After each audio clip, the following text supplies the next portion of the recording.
When I went to the hospital after hearing that Rosie, my eldest son's wife, had given birth, I was met with a shocking insult.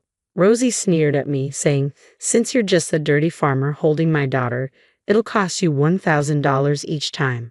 Her words were a cruel jab at my occupation, implying that I was unworthy and unclean.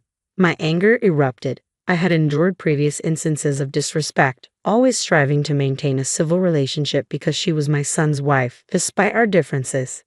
But this was the breaking point. Rosie's disdain for my profession, her blatant disrespect, and her mocking attitude had filled me with a profound sense of disgust. I resolved in my heart to sever all ties with her. Determined to make a statement, my husband and Anne left the hospital, choosing not to present the baby gift we had brought.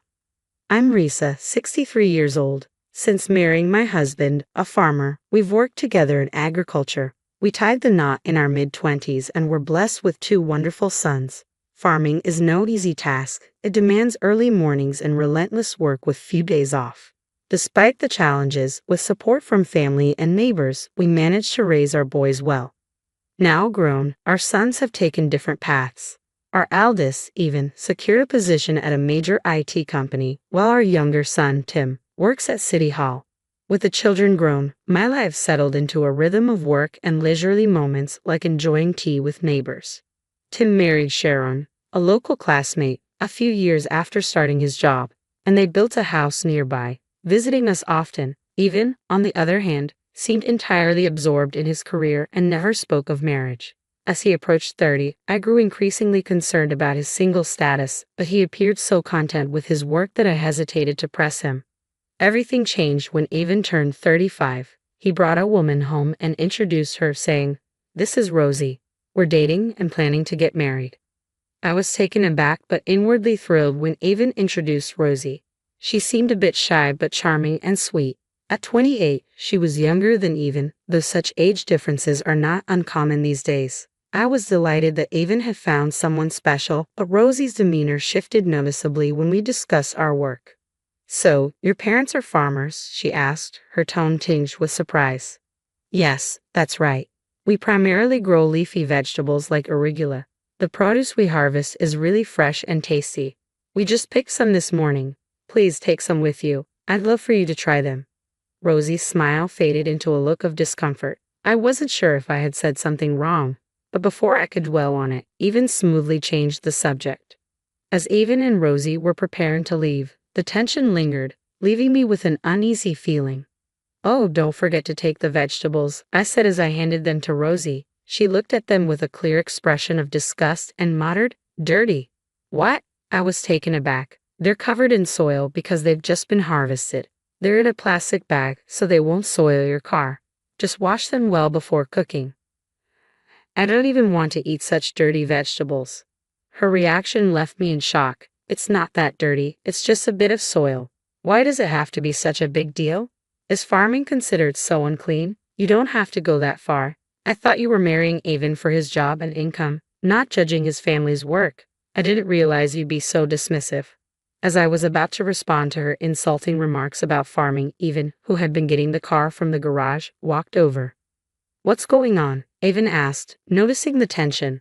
"Rosie was." I began to explain. "It's nothing, Evan. Please just take these vegetables," I interjected, trying to defuse the situation. "They're offering," Rosie cut in loudly. Evan, still looking confused, took the vegetables from my hand. "Thanks, Mom. I'll call you later about the wedding and everything," he said before heading back to the car. Rosie followed him, but as soon as Evan wasn't looking, she leaned in close to me. "I have no intention of dealing with a farmer mother-in-law like you," Rosie hissed in a low voice meant only for my ears.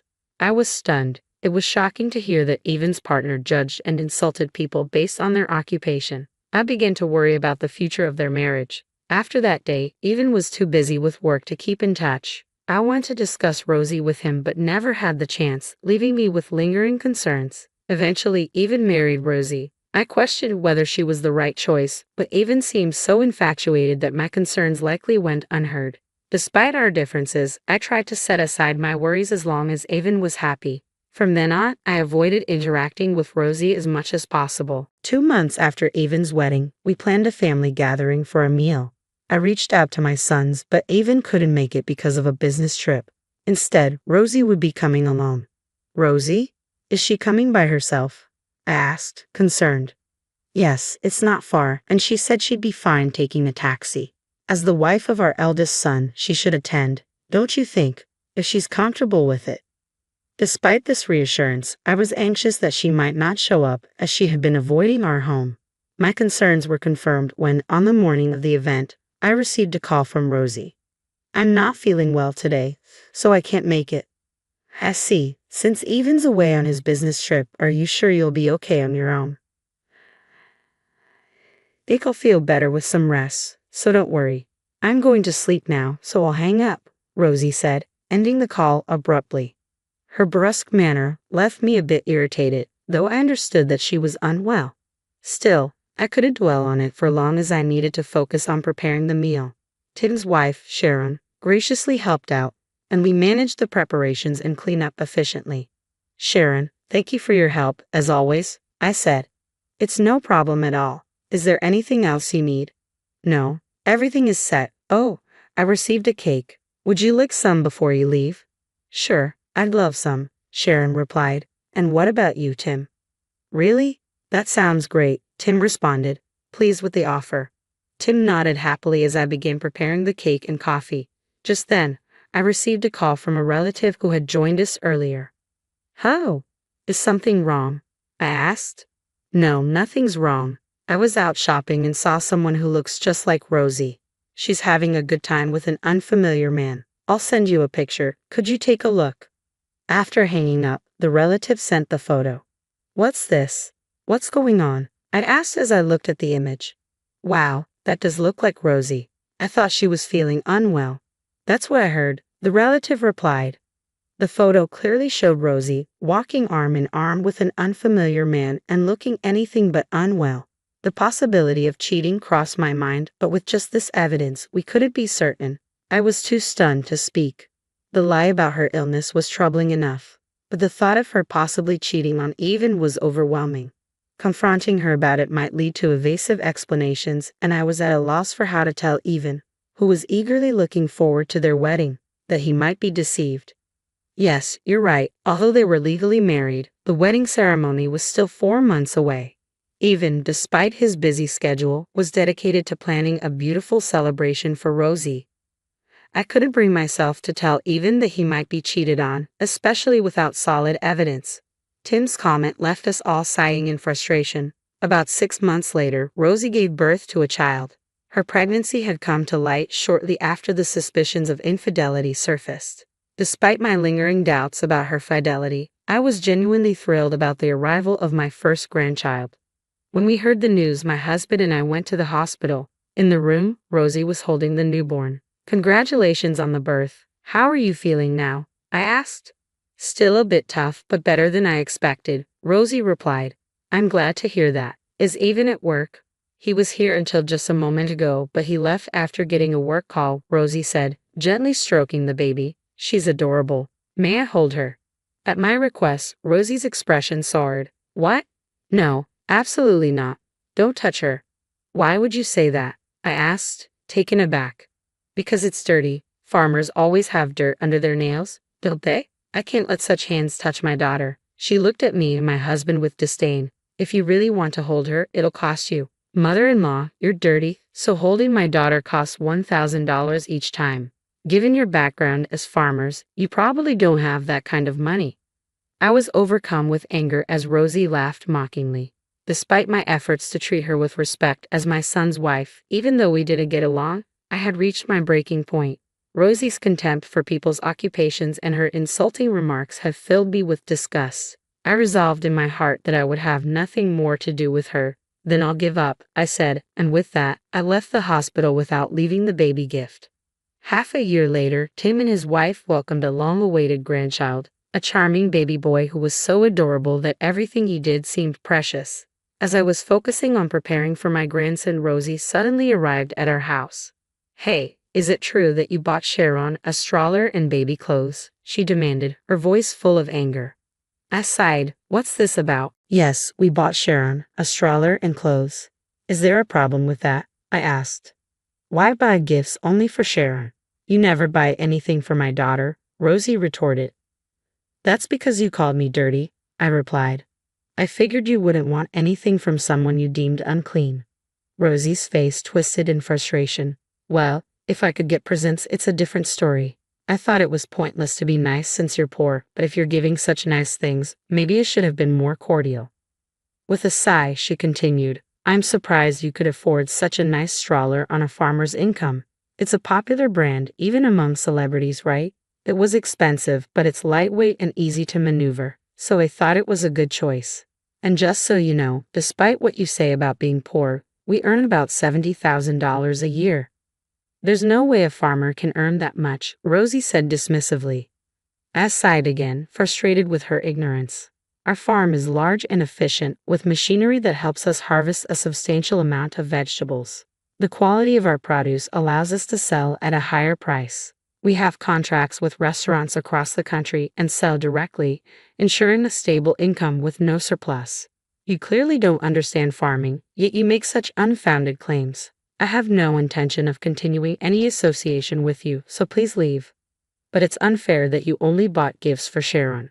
You didn't even give me a baby present, Rosie protested. I'm sorry, but I won't give a gift to someone who calls me dirty. We always give gifts to Sharon as a token of our appreciation for her help. She actively participates in family gatherings, assists with household chores, and even helps me with technology, which I'm not great with. It's our way of showing gratitude for her constant support. There's no reason to give gifts to someone like Rosie, who does nothing but make rude comments. Still dissatisfied, Rosie continued to complain loudly outside our house. As her ruckus started to attract unwanted attention from the neighbors, Even emerged from the house. What's going on here? He asked, clearly annoyed. What? Why is Even here? I thought you were at work, Rosie said, surprised. I took the day off. I needed to ask something, Even replied. Rosie gaped at his unexpected arrival. Evan then turned to her and asked, Why are you insulting my mother and demanding gifts? How can you say such things? It's not like that, Rosie stammered. Caught off guard in front of Even, whom she had always tried to impress, Rosie began to panic. I just told her to stop because she tried to touch the baby with dirty hands. Then she got angry and started being mean to me. That's terrible, don't you think? You don't need to lie anymore. I can't trust you now, Rosie, Even said firmly. Why do you trust Mom over me? Rosie demanded. Because, Rosie, you've lied multiple times. You said you were too sick to attend the family gathering, but you were out having fun, weren't you? And then you told me you attended the gathering. Rosie shot me a furious glare in response to Even's accusations. Unfortunately, it wasn't me who revealed this to him. A relative who saw Rosie out shopping had informed Even. The same relative who sent me the photo had only mentioned that Rosie was out and about without revealing the details about the man. Evan's trust in Rosie diminished upon learning that she had lied. I've heard everything from Mom, Even continued. You've shown a lot of disrespect just because we're farmers. That's because farming is a job for people at the bottom of the social ladder, Rosie retorted. I never thought anyone decent would be involved in it. You insulted Mom and Dad based on your own prejudices without even knowing them. I'm truly disappointed in you, Rosie. I don't want to see you anymore, so please leave, Even said coldly. Rosie's face went pale at his words. Leave? You mean from the apartment? Yes, I can't live with you any longer. Please pack your things and go. The divorce papers will be sent through a lawyer. I'm sorry for what I said to your mother, but a divorce just for that seems excessive, Rosie protested. She clung to Even, tears welling in her eyes. It's not just about that, is it? Even's voice was colder and firmer than I had ever heard. You recognize the man in this photo, don't you? He held up the photo, showing Rosie with an unfamiliar man, the same person from the photo that had been sent by a relative on the day of the family gathering. Why do you have this? Rosie asked, her voice trembling. Actually, I received messages from various people saying they saw you being close with an unknown man, relatives and neighbors, Even explained. Why would they talk about me? Rosie asked, bewildered. People in the countryside love to gossip. Everyone was concerned that Even might be cheated on and quickly informed me. In small communities, news travels fast, and seeing Rosie with an unfamiliar man raised suspicions. I was advised to look into it. Rosie, I hired a detective, and they found a strong indication of infidelity. Rosie, realizing she couldn't escape the situation, glared at me with intense anger. This is why I hate the countryside. Cheating. And what about it? Evan asked. It's Evan's fault for neglecting me. I was lonely, Rosie snapped. If you were lonely, you should have told me directly, Evan responded. I thought it would be a bother, but I promise I won't cheat again. Please forgive me, Rosie pleaded, tears streaming down her face. Despite her distress, Evan's expression remained stern. You said you were lonely because I was always working, but this report shows you were involved with someone even before our marriage. What's that about? Are you still lying to deceive me? Evan asked. That's a lie. It's a false report, Rosie insisted. The report indicates you've been in a relationship with someone since college. You've broken up and gotten back together several times. We even know his name, so maybe it's time to stop lying, Evan said. Rosie's face went pale, and she began to tremble. From the photos, it looks like you've been buying quite expensive items. I didn't realize you were using my money for this. It was just impulse buying due to stress. Even so, you've spent a lot of money on brand name products, money I worked hard to earn. And on top of that, you've been unfaithful. I can't trust you anymore, Evan said firmly. Please, anything but divorce, Rosie begged, tears streaming down her face. Our daughter is still so young. I can't survive on my own if we divorce. Rosie clung to Evan, sobbing. I thought if she was going to act this way, she should have never cheated in the first place. It was too late for regrets now. I'm sorry, but my decision is final, Evan said. I'll be filing for divorce and seeking compensation for your infidelity. But our daughter is still so young, and I can't work. How will I manage to pay any compensation? Rosie pleaded. That's not my concern, Evan replied coldly. You betrayed me, so it's only fair that you face the consequences. I'll consult with a lawyer and let you know the amount later. Rosie seemed to realize that Evan was resolute. She stood up, her demeanor shifting to one of anger. You've been saying whatever you want. Don't you have a heart? If you're talking about compensation and divorce, then you need to pay child support. Can you come up with $100,000 right now for her upbringing until she turns 20? If you can't, I won't agree to the divorce. Rosie said this defiantly. Men have it easy. Even if you decide to leave me, you don't have to raise the child. At least fulfill your role as a father by paying child support. She likely thought this would put Evan in a difficult position. Rosie crossed her arms with a triumphant look, but Evan just snorted. Fine, I'll pay, but only if the child is actually mine. What do you mean? Rosie's face tensed immediately. I had noticed something unsettling since I first saw my granddaughter. As she grew, it became more apparent. She didn't resemble either Evan or Rosie. Today, after seeing the child again, I noticed her lighter pigmentation and droopy, large eyes. They seemed to resemble the man Rosie was seen with, not Evan. Seeing the face of the man Rosie cheated with, I became certain that the child looks like him. If Rosie has been involved with him since before our marriage, it's possible the child could be his. That's not true. She is your child, Evan, Rosie insisted. Then let's do a test to clarify things, Evan replied. Wait, there's no need for that, Rosie said, her desperation evident. Despite her pleas, no one was convinced. We need to settle this, Evan said firmly. If the test confirms she's my child, I'll pay $100,000 in child support as part of the divorce. If she isn't, I won't pay a dime. That's outrageous. You can't test a newborn baby, Rosie protested. It's possible. I know someone who has conducted such tests, Evan said, showing he was serious. Rosie's face turned pale, and she held her head in her hands. Regardless of the results, I'm proceeding with the divorce. Please leave the house today, Evan said. Wait, please, just listen one more time, Rosie pleaded, grabbing my hand. Mother-in-law, you love your granddaughter, don't you? I'll let you hold her as much as you want. Just forgive me. Rosie clung to me, but I had no intention of forgiving her after all the disrespect she had shown. It doesn't matter anymore. I don't need to hold her. Please stay out of our lives. How can you say that? Rosie cried out, but Evan ignored her pleas and closed the front door. For a while, the sound of Rosie pounding on the door and shouting filled the air. But she eventually left when neighbors began to gather. With Rosie successfully removed from our lives, I was relieved to cut ties with her as well. Later, a DNA test confirmed that the child was not Evan's. As a result, Rosie was not entitled to child support and instead faced the financial burden of paying compensation. Having been ousted from the house, Rosie turned to the man she had cheated with for help. However, he abandoned her, unwilling to care for the child. With no other options, Rosie returned to her parents' home in Philadelphia, a remote area even more isolated than where we lived. The news of her return spread quickly in the rural community, including details of her infidelity and abandonment. She now seems to be living a quiet, uncomfortable life. After the divorce, Evan threw himself into his work and earned a promotion. With no personal expenses, he generously took my husband and me on a trip, citing his newfound financial freedom. Given Evan's family-oriented nature, I believe you will make a wonderful husband and father in the future. I genuinely hope for beautiful new beginnings for Evan in his life